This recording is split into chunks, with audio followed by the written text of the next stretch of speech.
திருவண்ணாமலை மாவட்டம் தேவிகாபுரத்தில் போலி மருத்துவர் பிடிபட்டார். தகவலின் பேரில் மருத்துவ அலுவலர் நந்தினி தலைமையில் சுகாதாரத்துறை அதிகாரிகள் பஜார் வீதியில் இருந்த கிளினிக்கில் திடீர் ஆய்வு நடத்தினர். அப்போது புலவன்பாடியைச் சேர்ந்த வெங்கடேசன் என்பவர் எலக்ட்ரோ ஹோமியோபதி படித்துவிட்டு அலோபதி மருத்துவம் பார்த்து வந்தது கண்டுபிடிக்கப்பட்டது. கடந்த 10 ஆண்டுகளாக சிகிச்சை அளித்து வந்த நிலையில் அவரது கிளினிக் சீல் வைக்கப்பட்டு வெங்கடேசன் கைது செய்யப்பட்டு சிறையில் அடைக்கப்பட்டார். திருவள்ளூர் மாவட்டம் திருத்தணி நகராட்சியில் உள்ள சண்முக தீர்த்த குளம் மாசடைந்து காணப்படுவதாக பொதுமக்கள் குற்றம் சாட்டியுள்ளனர். சுற்றுச்சுவர் இல்லாத இந்த குளத்தில் அப்பகுதி கழிவுநீர் கலப்பதால் துர்நாற்றம் வீசுவதாகவும் கொசுத்தொல்லை அதிகரித்திருப்பதாகவும் புகார் கூறுகின்றனர். மது பாட்டில்கள், பிளாஸ்டிக் குப்பைகள் மண்டி கிடப்பதால் குளம் அலங்கோலமாக காட்சியளிக்கிறது. மாசடைந்த குளத்தை சீரமைத்து தூர்வாரி சுற்றுச்சூழலுக்கு உகந்தவாறு மாற்ற வேண்டுமென அப்பகுதி மக்கள் கோரிக்கை விடுத்துள்ளனர்.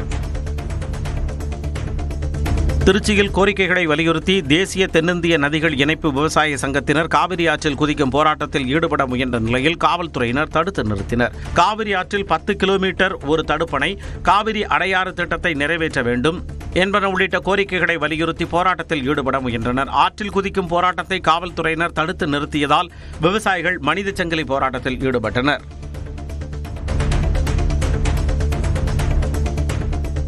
சென்னை மெட்ரோ ரயில் நிலையங்களுக்கு அருகே உள்ள பகுதிகளை இணைக்கும் வகையில் ஏசி மினி பேருந்துகளை ஒப்பந்த முறையில் இயக்க மாநகர போக்குவரத்து கழகம் டெண்டர் கோரியது.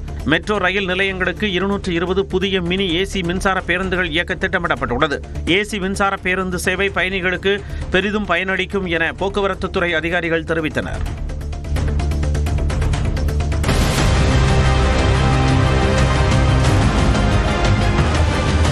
கேரள மாநிலம் மலப்புரத்தில் பேருந்து மீது கார் மோதும் பதற வைக்கும் காட்சி வெளியானது. மானூர் தேசிய நெடுஞ்சாலையில் கட்டுப்பாட்டை இழந்த கார் எதிரே வந்த தனியார் பேருந்து மீது மோதியது. இதில் தூக்கி வீசப்பட்ட கார் அப்பளம் போல் நொறுங்கியது. நல்வாய்ப்பாக காரை ஓட்டி வந்த ஷபீர் என்பவர் சிறு காயங்களுடன் உயிர் தப்பினார்.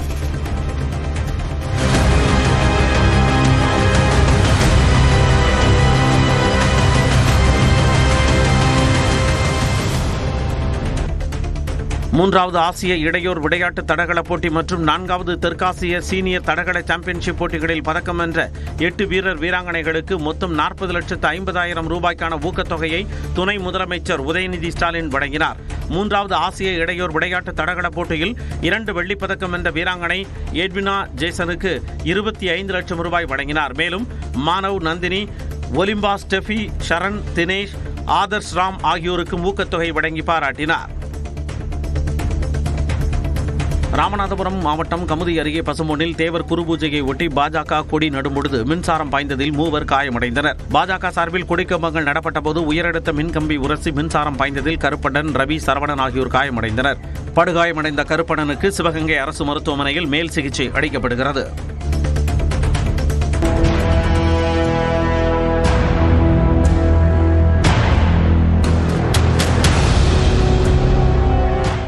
பொள்ளாச்சியை அடுத்துள்ள குப்புச்சிபுதூர் பகுதியில் தோட்டத்திற்குள் சிறுத்தை புகுந்து ஆட்டை தூக்கிச் சென்ற சம்பவத்தால் பொதுமக்கள் அச்சமடைந்துள்ளனர். கிராமத்தில் கடந்த சில நாட்களாக சிறுத்தை நடமாட்டம் உள்ள நிலையில் வனத்துறையினர் கண்காணிப்பு கேமரா மற்றும் கூண்டுகளை அமைத்துள்ளனர். அதனை மீறி சிறுத்தை ஊருக்குள் புகுந்து ஆட்டை அடித்து தூக்கிச் சென்றதால் அச்சமடைந்த மக்கள் வனத்துறையினர் நடவடிக்கையை தீவிரப்படுத்த வலியுறுத்தியுள்ளனர். சினிமா துறையில் இன்றளவும் பெண்கள் மீதான பாலியல் அத்துமீறல்கள் நடப்பது கேவலமான கலாச்சாரம் என பாடகி இசைவாணி அதிருப்தி தெரிவித்துள்ளார். சேலத்தில் செய்தியாளர்களிடம் பேசிய அவர் அடுத்த மாதம் புதிய பாடல் ஆல்பம் வெளியிட இருப்பதாக கூறினார். இப்போ வரைக்குமே அந்த அபியூஸ் இருக்குன்னா அது ஒரு கேவலமான ஒரு கலாச்சாரம் தான் இப்போ வரைக்கும். ஏன்னா தான் பெத்த பொண்ணு மட்டும்தான் பொண்ணுன்னு பார்க்கறது, மற்ற பொண்ணெல்லாம் வேற மாதிரி பார்க்கறது, அது ஏற்றுக்க முடியாது. அமெரிக்க அதிபர் டொனால்டு டிரம்பும் சீன அதிபர் ஷி ஜின்பிங்கும் இன்று தென்கொரியாவில் சந்தித்து பேசுகின்றனர். உலகின் இருபெரும் பொருளாதார நாடுகளுக்கிடையே வர்த்தக போர் நீடித்து வரும் நிலையில் உலகமே இந்த சந்திப்பை உற்று நோக்குகிறது. இந்த பேச்சுவார்த்தையின் போது சீன பொருட்கள் மீது அமெரிக்கா விதித்துள்ள வரி குறைக்கப்படும் என எதிர்பார்க்கப்படுகிறது. இதேபோல செமிகண்டக்டர், எலக்ட்ரிக் வாகன உற்பத்திக்கு தேவையான முக்கியமான கனிமங்களை அமெரிக்காவிற்கு ஏற்றுமதி செய்ய விதிக்கப்பட்ட தடையை சீனா விலக்கிக் கொள்ளும் என தெரிகிறது. அமெரிக்காவின் மத்திய வங்கி வட்டி விகிதத்தை 0.25 விழுக்காடாக குறைத்துள்ளது. இதன் மூலம் அமெரிக்காவில் வட்டி விகிதம் தற்போது 3.75 விழுக்காடு முதல் 4 விழுக்காடாக குறைந்துள்ளது. நடப்பாண்டில் முதல் முறையாக கடந்த மாதம் 0.25 விழுக்காடு குறைக்கப்பட்டது. தற்போது 2வது முறையாக வட்டி விகிதம் குறைக்கப்பட்டுள்ளது. அமெரிக்க அரசு நிர்வாகம் முடக்கத்தால் வேலைவாய்ப்பு உள்ளிட்டவை குறித்த தகவல்கள் சரிவர அறிய முடியாமல் உள்ளது. அமெரிக்காவின் நியூ ஓர்லியன்ஸ் உயிரியல் பூங்காவில் புதுவரவாக 3 ஆப்பிரிக்க சிங்கங்கள் பிறந்துள்ளன.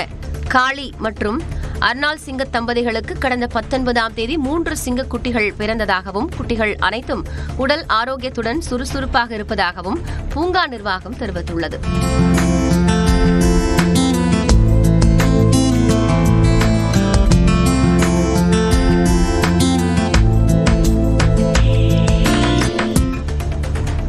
மகளிர் ஒருநாள் உலகக்கோப்பை கிரிக்கெட் தொடரில் இன்று நடைபெறும் 2வது அரையிறுதிப் போட்டியில் இந்திய அணி ஆஸ்திரேலிய அணியை எதிர்கொள்கிறது. மும்பை டிஒய் பாட்டில் மைதானத்தில் இரவு பகலாக இப்போட்டி நடைபெறுகிறது.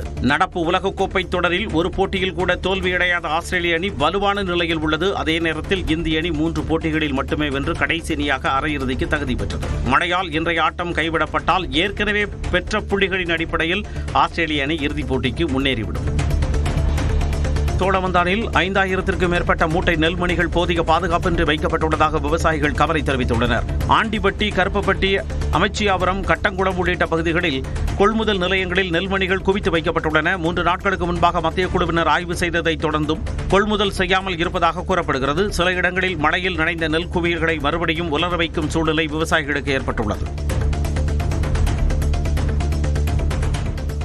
கிருஷ்ணகிரி மாவட்டம் வேலம்பட்டி அருகே முறை தவறிய உறவு விவகாரத்தில் கொலையில் ஈடுபட்ட கணவர் கைது செய்யப்பட்டார். சித்தப்பா என்பவருக்கு திருமணமாகி 4 குழந்தைகள் உள்ளனர். இவரது மனைவிக்கும் மணி என்பவருக்கும் திருமணத்தை மீறிய உறவு இருந்ததாக கூறப்படும் நிலையில் 3 மாதங்களுக்குள் இருவரும் மாயமாகிவிட்டனர். இந்நிலையில் நேற்று மணியை கண்ட சித்தப்பா தனது மனைவி குறித்து தகராறில் ஈடுபட்டுள்ளார். அப்போது அருகே இருந்த பாறாங்கல்லை எடுத்து மணியின் தலையில் போட்டதில் அவர் நிகழ்விடத்திலேயே உயிரிழந்தார். காரைக்குடியில் முத்துராமலிங்க தேவர் குருபூஜை விழாவை ஒட்டி பெண்கள் பால் குடங்களை சுமந்து ஊர்வலம் சென்றனர். 200க்கும் மேற்பட்டோர் முக்கிய வீதிகள் வழியாக ஊர்வலமாக சென்று புதிய பேருந்து நிலையம் அருகே உள்ள முத்துராமலிங்க தேவர் சிலைக்கு அபிஷேகம் செய்து மரியாதை செலுத்தினர்.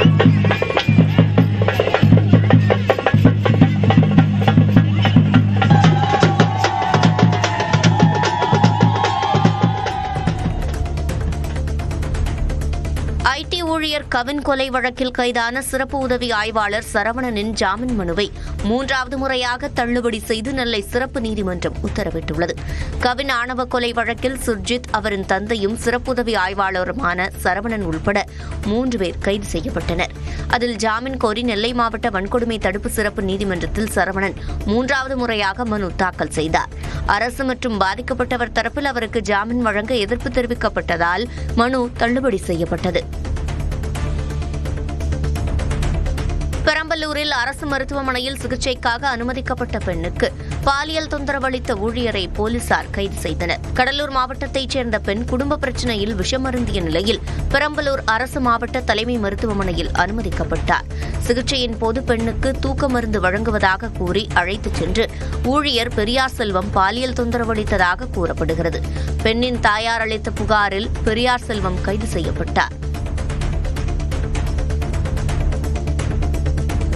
புதிய ஓய்வூதிய திட்டம் ரத்து, காலி பணியிடங்கள் நிரப்புவது உள்ளிட்ட 30 அம்ச கோரிக்கைகளை வலியுறுத்தி ஈரோடு வருவாய் வட்டாட்சியர் அலுவலகம் முன்பு அரசு ஊழியர்கள் போராட்டத்தில் ஈடுபட்டனர். தேர்தல் நேரத்தில் அளித்த வாக்குறுதிகளை திமுக அரசு நிறைவேற்ற வேண்டும் என ஊழியர்கள் முழக்கம் எழுப்பினர்.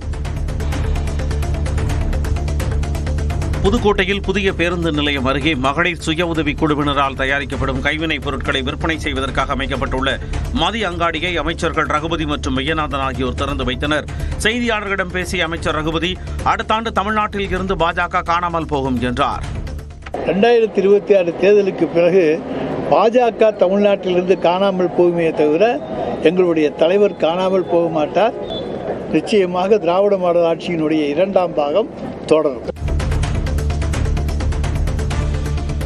மாவட்டம் சோழவரம் அருகே 17 வயது சிறுவன் கொலை வழக்கில் 4 பேர் கைது செய்யப்பட்டனர். அலமாதி தீரன் சின்னமலை தெருவை சேர்ந்த பாபு என்ற 17 வயது சிறுவன் தனது வீட்டில் கால்கள் கட்டப்பட்டு கழுத்தறுக்கப்பட்ட நிலையில் படுகொலை செய்யப்பட்டார். இது தொடர்பாக சோழவரம் போலீசார் விசாரணை நடத்தி வந்த நிலையில் பெருமாள் அடிப்பாதம் பகுதியைச் சேர்ந்த அஜித், கௌதம், பழனி பாரதி, புழலை சேர்ந்த பூவரசன் ஆகிய 4 பேர் பாபுவை கொலை செய்தது தெரியவந்தது. இதையடுத்து 4 பேரையும் கைது செய்த காவலர்கள் அவர்களிடமிருந்து 2 கத்திகள், 2 இருசக்கர வாகனங்களை பறிமுதல் செய்தனர். ராணிப்பேட்டை மாவட்டம் அரக்கோணம் எஸ்ஆர் கேட் பகுதியில் தேங்கிய மழைநீரை வெளியேற்ற நடவடிக்கை எடுக்காததை கண்டித்து பொதுமக்கள் சாலை மறியலில் ஈடுபட்டனர். பள்ளிக்கு செல்லும் வழியில் தண்ணீர் தேங்கியிருப்பதால் மாணவர்கள் சிரமத்தை சந்திப்பதாக முறையிட்டும் நடவடிக்கை எடுக்கப்படாமல் இருப்பதாக அப்பகுதி மக்கள் குற்றம் சாட்டினர். சாலை மறியலால் போக்குவரத்து பாதிக்கப்பட்ட நிலையில் நகராட்சி ஆணையர் பேச்சுவார்த்தை நடத்தியதைத் தொடர்ந்து பொதுமக்கள் போராட்டத்தை கைவிட்டனர். திருவள்ளூர் மாவட்டம் பேரம்பாக்கத்தில் மின்சாரம் பாய்ந்து திமுக நிர்வாகி உயிரிழந்தார். கே நகர் பகுதியைச் சேர்ந்த சிலம்பரசன் திமுகவில் இளைஞரணி அமைப்பாளராக உள்ளார். இருளஞ்சேரி நாகத்தம்மன் கோவிலின் அருகே உள்ள தனது கடைக்கு வழக்கம் போல சென்ற சிலம்பரசன் மழை காரணமாக அறுந்து விழுந்து கிடந்த மின்கம்பியை மிதித்தபோது மின்சாரம் பாய்ந்து நிகழ்விடத்திலேயே மரணமடைந்தார்.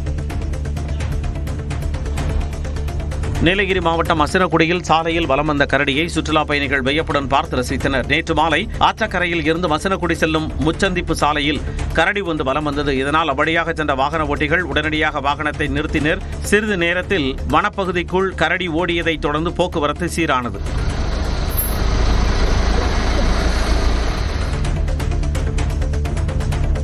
விவசாய கடனை ரத்து செய்ய கோரி மகாராஷ்டிரா மாநிலம் நாக்பூரில் விவசாயிகள் 2வது நாளாக போராட்டத்தில் ஈடுபட்டனர். முன்னாள் அமைச்சரும் பிரகார் கட்சி தலைவருமான பச்சுகடு தலைமையில் சுமார் 15,000 விவசாயிகள் போராட்டத்தில் பங்கேற்றனர். நாக்பூர் ஹைதராபாத் தேசிய நெடுஞ்சாலையில் விவசாயிகள் போராடி வருவதால் போக்குவரத்து கடுமையாக பாதிக்கப்பட்டுள்ளது.